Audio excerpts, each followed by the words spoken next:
அன்பார்ந்த சகோதர சகோதரிகள், பெரியவர்கள், தாய்மார்கள் அனைவருக்கும் என் வணக்கத்தை தெரிவித்துக் கொள்கிறேன். என் பெயர் ஜே சிவனேஸ்வரன்.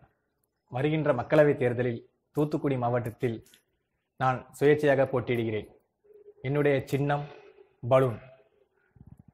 சமூக வலைத்தளங்களில் என் நண்பர்கள் என்னை பற்றி நிறையவே பகிர்ந்து உள்ளனர். மேலும் என்னை பற்றி நிறைய பேர் என்னவென்று தெரிய வேண்டும் என்று ஆசை கொள்கிறார்கள். என்னை பற்றிய முழு விவரத்தையும் இந்த வீடியோ பதிவில் நான் தெரிவிக்க விரும்புகிறேன். நான் பிறந்து வளர்ந்தது அனைத்தும் தூத்துக்குடி மாவட்டம். என்னுடைய சொந்த ஊர் உமரிக்காடு. நான் பிஇ ட்ரிபிள் இ சென்னையில் படித்தேன். மீண்டும் டிஜிடிஐஏ என்றும் இண்டஸ்ட்ரியல் ஆட்டோமேஷன் கோர்ஸ் ஒன்று படித்தேன்.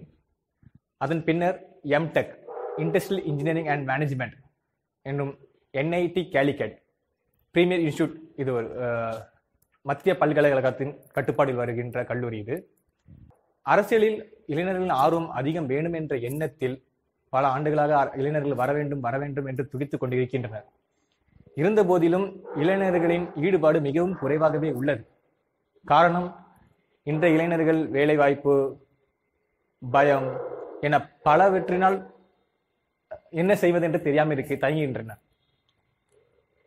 சமீப காலங்களில் அனைத்து படித்த பட்டதாரிகள், அதுவும் குறிப்பாக பிரீமியர் இன்ஸ்டியூட் என சொல்லப்படும் ஐஐடி, என்ஐடி, ஐஐஎம் போன்ற மாணவர்கள் தொழில் வளர்ச்சியில் மிக முன்னிலையில் உள்ளனர். சமீப காலமாக அனைத்து தொழில்களின் முன்னிலையில் உள்ளவர்கள் இது போன்ற கல்வி நிறுவனங்களில் வந்த இளைஞர்கள் மட்டுமே. ஆனால் இது போன்ற இளைஞர்கள் ஏன் அரசியலுக்கு வர தயங்குகின்றனர் என்று தெரியவில்லை. எனவே ஒரு என்ஐடி மாணவனாக சுயேட்சையாக இந்த தூத்துக்குடி தேர்தலில் நான் களம் காணுகின்றேன். தூத்துக்குடி மக்களாகிய நீங்கள் எனக்கு வாக்கினை அளிக்க உங்களிடம் தாழ்மையுடன் கேட்டுக்கொள்கிறேன். அனைவரும் இத்தேர்தலில் 100% வாக்களிப்போம். நாம் தேசத்தை காப்பாற்றுவோம். மிக்க நன்றி. வணக்கம்.